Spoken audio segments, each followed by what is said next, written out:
Hi hello నమస్తే. నాతో పాటు కాంగ్రెస్ పార్టీ సీనియర్ నేత ఎమ్మెల్సీ జీవన్ రెడ్డి ఉండడం జరిగింది.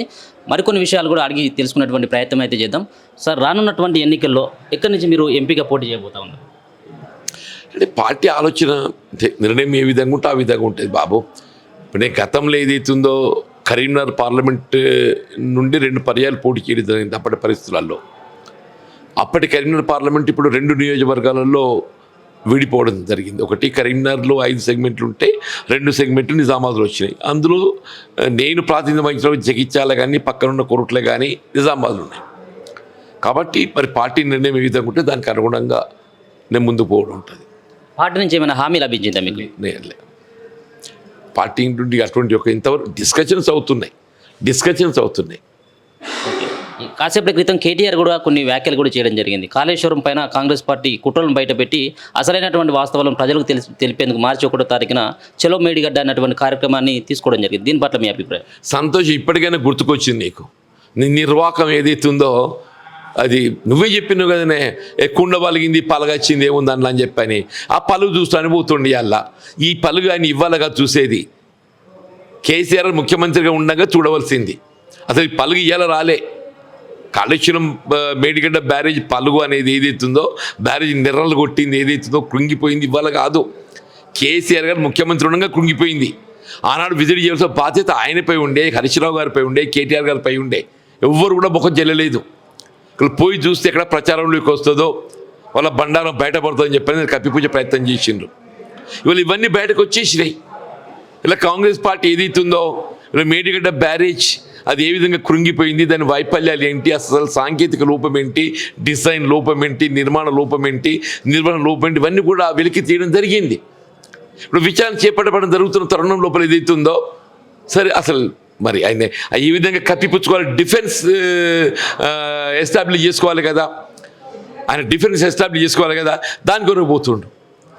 నేరం ఆరోపింపబడ్డవాడు ఏదైతుందో ఆయన నేరస్తుడు కాదు అని చెప్పని రుజువు చేసుకునే ప్రయత్నంలో భాగంగా ఏదైతే స్థల పరిశీలన చేస్తారో ఆ విధంగా ఉంది కేటీఆర్ స్థల పరిశీలన చేయడం. మిమ్మల్ని కూడా మీ పార్టీ వాళ్ళని కూడా ఆహ్వానించడం జరిగింది. మేము ఆల్రెడీ పోయించినాం నాయన. మాకు బాధ్యత ఉంది కాబట్టి మేము ఆల్రెడీ పోయించినాం. మీ బాధ్యత మీరు గుర్తించలేదు, విస్మరించారు. ఇవాళ ఏదైతుందో మీ తప్పులను ఏ విధంగా కప్పిపుచ్చుకోవాలి, మీ వైపులు ఏ విధంగా కప్పిపుచ్చుకోవాలి అన్నటువంటి ఒక ఆలోచనను ఇవాళ దాన్ని రూపొందించుకోవడానికి కొరకు ఏదైతుందో ఇవాళ విజిట్ పెట్టుకుంటుండు. ఇంకో మాట ఏంటంటే కల్వకుంట్ల కవితకు సంబంధించినటువంటి అంశంలో మరి తీవ్రమైనటువంటి కొంచెం చర్చ నడుస్తూ ఉంది. ఏంటిదంటే ఆల్రెడీ ఆమెకు నోటీసులు ఇచ్చిన తర్వాత కూడా ఆమె ఎందుకు హాజరు కాలేకపోతుంది, దీని వెనకాల ఏ కుట్ర దాగి ఉంది అన్నటువంటి ఒక చర్చ నడుస్తుంది. దీనిపైన మీ అభిప్రాయం? అంటే చట్టం విచారణ ఏ విధంగా కొనసాగుతుందో మనం గమనిస్తున్నాం. ఏదో సీరియల్ నడుస్తుంది 2 సంవత్సరాలకి వెళ్ళి. ఇలా కల్వకుంట్ల కవిత లిక్కర్ కుంభకోణం అనే సీరియల్ సినిమా నడుస్తుంది కదా, స్టోరీసే అట్లా నడుస్తుందని చెప్పి అంటున్నా. ఈడీ నోటీస్ ఇస్తుంది, నేను హాజరుగా నువ్వేం చేస్తావు చేసుకోపో అంటుంది. సిబిఐ నోటీస్ ఇస్తుంది, ప్రియాక్యుపైడ్, నేను ఎన్నికల ప్రచారం నిమగ్నమై ఉన్నా, నేను హాజరు కాలేని, లేకుండా వీడియో ద్వారానే నేను జవాబులు చెప్తా. నేను 41 years చెప్పేది ఒక నేరం ఆరోపింపడ్డ నిందితుని ఏ విధంగా విచారణ చేయాలో ఆ విధంగా విచారణ చేస్తారు. She's not witness now. ఆమె ఇవాళ ఏదైతుందో నేరం ఆరోపింపబడ్డటువంటి యొక్క వ్యక్తిగా ఆమెను విచారణ చేయబోతున్నారు 41 years సిఆర్పిసి కింద. 41 years సిఆర్పిసి కింద ఎవరిని విచారణ చేసినా కానీ ఏదైతుందో డైరెక్ట్గా ఫిజికల్ ప్రెజెన్స్తో విచారణ చేస్తారు. నేను విచారణ కానంటుంది, సిబిఐ స్పందిస్తలేదు. దీన్ని బట్టి అర్థమవుతుంది ఎవరైంది అనేది, ఎవరేంటి అర్థమవుతుంది కదనే. విచారణ ఏ విధంగా కొనసాగుతుంది, అసలు ఏంటి బీజేపీ బీఆర్ఎస్ మధ్య, ఇలా బీజేపీ బీఆర్ఎస్ మధ్య వాళ్ళ ఒప్పందం ఏ విధంగా ఉండాలా, ప్రత్యక్షంగా ఉండాలా, పరోక్షంగా ఉండాలా, డైరెక్ట్ అలయన్స్ పెట్టుకోవాలా, ఇండైరెక్ట్ పెట్టుకోవాలా, ఏ విధంగా ఇవాళ బీజేపీని బలోపేతం చేయాలి. గతంలో బీఆర్ఎస్ బలోపేతం చేయడానికి ప్రయత్నం చేసిందే బీజేపీ, ఆడ ఫెయిల్ అయినరు, వైఫల్యం చెందినరు.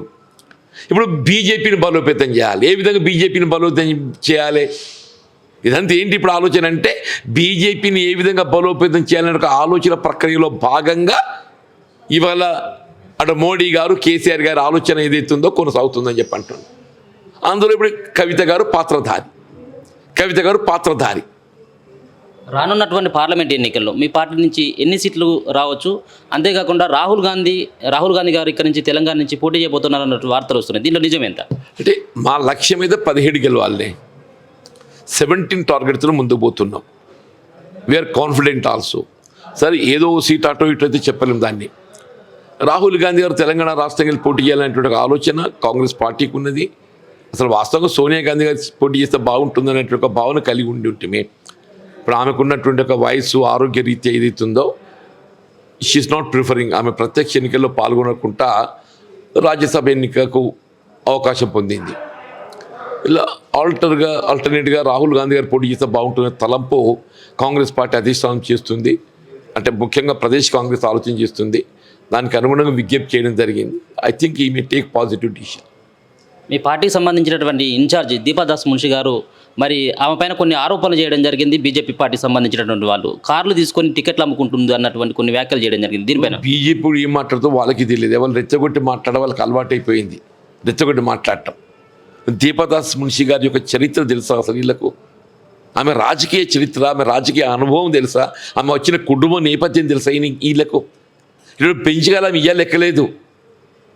ఆమె భర్త Priyaranjan Das Munshi was a great top leader. ఎన్నడు ఎక్కడోడు కారు ఎక్కుతే అనాలే, ఎన్నడు కారు ఎక్కడోడు బెంచ్ కారు చూడనోడు ఎక్కుతే అనాలే. ఆమె బెంచ్ కారు ఇవ్వాలి కాదు, ఆయన ఎడో చూసింది. ఆమె లీగల్ నోటీస్ ఇచ్చింది. దాని ముందు ప్రిపేర్ గమ్మను ప్రభాకర్ని, అనుభవించబోతాడు అని చెప్పి అంటున్నా. మీరు ఇచ్చినటువంటి 6 గ్యారెంటీలో ఇప్పటికి 2 గ్యారెంటీలు ఆల్రెడీ అమలుకు వస్తాయి. ఈ రోజు నుంచి 2 అమలుకి వస్తాయని చెప్పేసి అంటా ఉన్నారు. కానీ క్షేత్రస్థాయిలో వెళ్ళేసరికి రేషన్ కార్డులకు సంబంధించినటువంటి అంశంలో కాంగ్రెస్ పార్టీ ముందుగానే నిర్ణయం తీసుకుంటే బాగుండేది. కానీ ఇది ఒక తాత్సారం చేస్తూ ఉన్నారు. ఈ పథకాలను ఎగ్గొట్టేందుకు అని చెప్పేసి ఆరోపిస్తూ ఉన్నారు ప్రతిపక్షాలు. దీనిపై అంటే రేషన్ కార్డు సంబంధించి కూడా ఏదైతున్నదో మొన్నటి ప్రజాపాలన కూడా దరఖాస్తు స్వీకరించినమే, అది కూడా విచారణ కొరకు అంటే స్క్రూటినీ చేసి అర్హత కలిగి ఉన్నటువంటి వారికి రేషన్ కార్డు జారీ చేసే ప్రక్రియ కూడా ఏదైతుందో త్వరలో చేపట్టబోతున్నాం. ఇవాళ ఇప్పుడు అమలు చేయతలపెట్టే సంక్షేమ కార్యక్రమాలు ఏవైనా కానీ ఇది పరిమితం కాదు. ఇది శాచ్యురేషన్ మోడ్తోని శాచ్యురేషన్ ఇవాళ సంపూర్తిగా ఏదైతుందో సంపూర్ణంగా అర్హత కలవారికి అందరికీ కల్పింపచేయబడే విధంగా కార్యక్రమం అమలు చేయబోతున్నాం. రేషన్ కార్డు జారీ ప్రక్రియ కూడా ఏదైతుందో త్వరలో చేపట్టబోతున్నాం. ఇలా కొత్తగా రేషన్ కార్డు జారీ చేయబడ్డ వారికి కూడా ఏదైతుందో వారి అర్హతకు అనుగుణంగా ఇలా ప్రభుత్వం అమలు చేయబడే సంక్షేమ కార్యక్రమాలు అన్నీ అమలు కూడా ఏదైతుందో అవకాశం కల్పింపజేయబడడం జరుగుతుంది తప్పకుండా. ముఖ్యమంత్రిగా రేవంత్ రెడ్డిని ముందుగానే ప్రకటించినట్టు ఉంటే 30 సీట్లు కూడా కాంగ్రెస్ పార్టీకి రావు అన్నటువంటి వ్యాఖ్యలపైన ఏమంటారు? అంటే వాస్తవంగా అసలు మీ ఎన్నికలు పోయిందే రేవంత్ రెడ్డి గారి యొక్క ఆధ్వర్యం లోపల. కేటీఆర్ తెలిసి మాట్లాడుతున్నా, తెలియక మాట్లాడుతుండా. వీళ్ళు టీఆర్ఎస్ పార్టీ సరే what ever TRS of BRS KCR గారి అధ్యక్షత ఎన్నికలకు పోయిందయా అంటే ఒక ఇండికేషన్ ఏముంటుంది? మోస్ట్లీ కేసీఆర్ ముఖ్యమంత్రి అయ్యే అవకాశం ఉందనేట్టు ఒక ఇండికేషన్ ఉంటుంది. ఇవాళ మేము రేవంత్ రెడ్డి గారి యొక్క ఆధ్వర్యంలో ఆయన అధ్యక్షతను మేము ఎన్నికలు పోయినామా అంటే what indication it gives? Congress పార్టీకి అధికారం ఉచితే అంటే సంఖ్యాపరంగా ఏదైతుందో ప్రభుత్వం ఏర్పాటు చేసే అవకాశం వస్తే రేవంత్ రెడ్డి గారు ముఖ్యమంత్రి అయ్యే అవకాశం ఉంటుందనేటువంటి యొక్క మేము ఒక ఇండికేషన్ ఇచ్చినట్టే కదా, ఒక ఇండికేషన్ ఇచ్చినట్టే కదా. అన్లెస్ ఇన్ ఎక్సెప్షనల్ సర్కమ్స్టాన్సెస్ ఇప్పుడు రేవంత్ రెడ్డి గారి అధ్యక్షతనే ఆయన ఆధ్వర్యంలోనే మేము ఎన్నికలు పోయినాం. అంటే we already given an indication. రేపు కాంగ్రెస్ పార్టీ అధికారానికి వస్తే రేవంత్ రెడ్డి గారు ముఖ్యమంత్రిగా బాధ్యత చేపట్టబోతున్నటువంటి ఇండికేషన్ కూడా మేము ఇచ్చినాం ఆల్రెడీ. మా ఎన్నికల ప్రణాళికలు కూడా ఏదైతే రేవంత్ రెడ్డి గారి యొక్క అధ్యక్షతలో పోతున్నామని కూడా పేర్కొన్నామని చెప్పి అంటూ నేను కేటీఆర్ ఒకసారి మా ఎన్నికల ప్రణాళిక చదువు కూడా తెలుస్తుంది. ఆయన ఏం మాట్లాడుతున్నా ఆయనకి తెలియదా?